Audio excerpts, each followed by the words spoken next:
अगले दिन दुर्योधन की सभा, और सभा में दुर्योधन से कहते थे, वो दुर्योधन बात ऐसी है, हम पांडवों का संदेशा लेकर आए।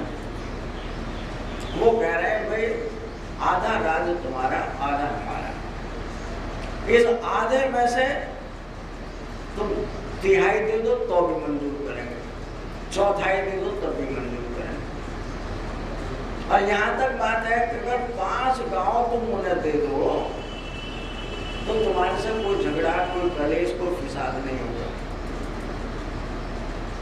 अर्जुन कहने लगा कि देखो भाई तुम संदेशा लेकर आए हो, हम उनको अपने राज्य में सुई टेकने के लिए जगह नहीं देंगे। कहीं भी हो, हम पांडवों के लिए तुम आधे चौथाई तिहाई के एक गांव भी हम उनको नहीं देंगे, और यहाँ तक हमारे राज्य से बाहर ही रहेंगे वो, यहाँ कोई मालिकाना हक उन्हें नहीं मिलेगा। भगवान कृष्ण कहने लगे देखो दुर्योधन, आदमी को बहुत सब सोच समझ कर जवाब देना चाहिए, क्यों विनाश पर उतरे हुए हो? भाई युद्ध होगा, असाधारण युद्ध नहीं होगा, अनर्थ मिट जाएगा।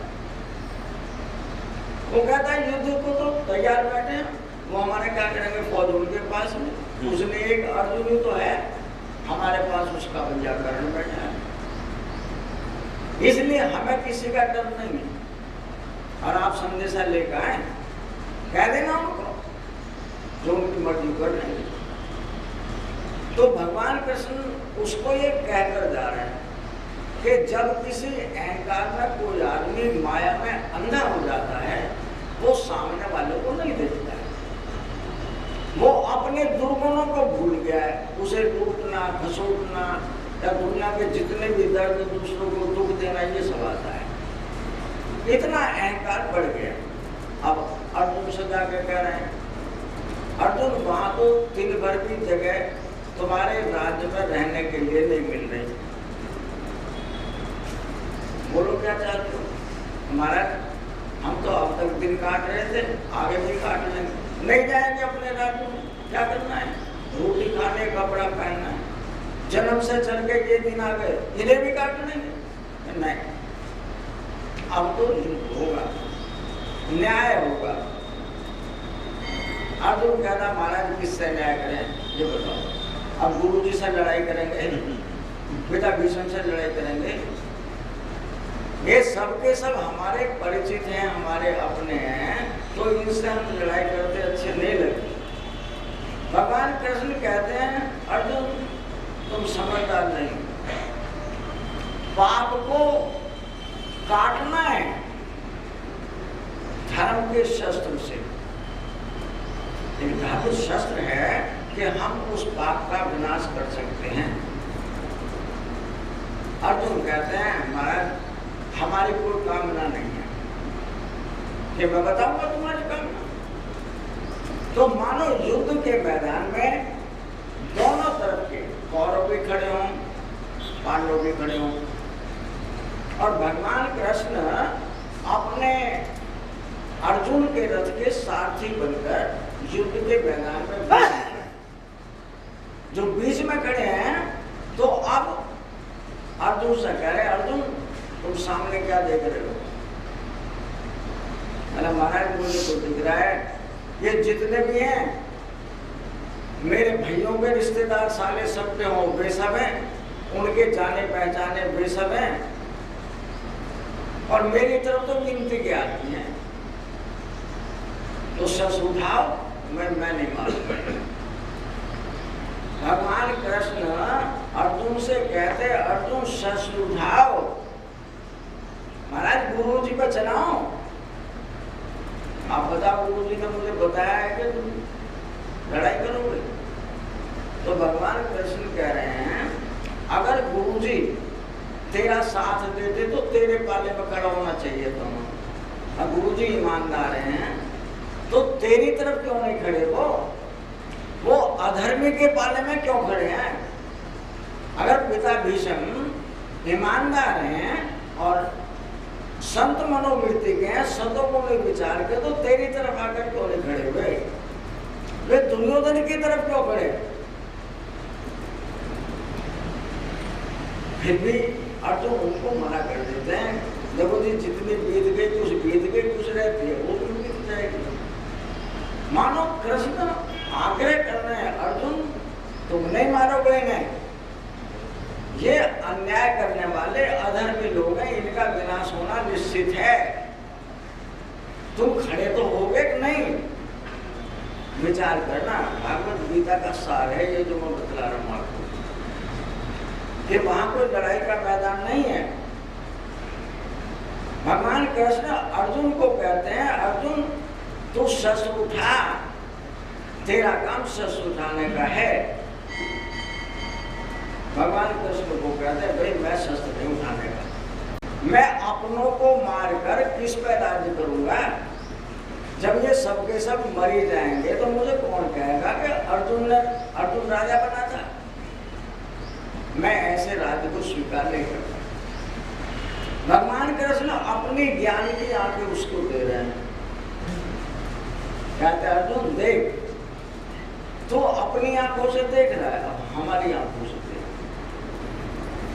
हमारी आंखें कैसी हैं कि तू यहाँ किसी को मार नहीं सकता है, सबके सब अपने आप बढ़ रहे हैं, तेरा तो केवल नाम है, तू केवल माध्यम है इस लड़ाई के निर्णय का।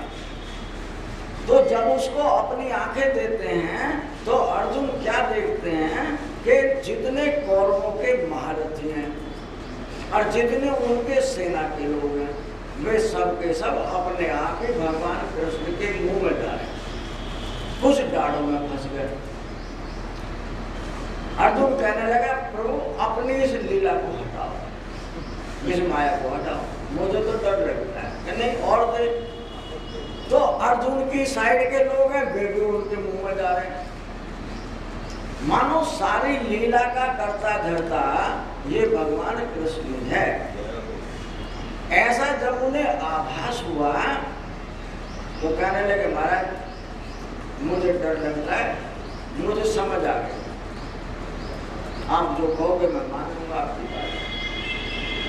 भगवान कृष्ण ने मानो अपनी उन ज्ञान की आंखों को हटाया। अर्जुन ने उनके चरण स्पर्श किए, मेरे माँ भी आप हैं, मेरे गुरु भी आप हैं, और आपको मैं आज तक अपना साथी मानता आता रहा, तुम मेरे मित्र थे।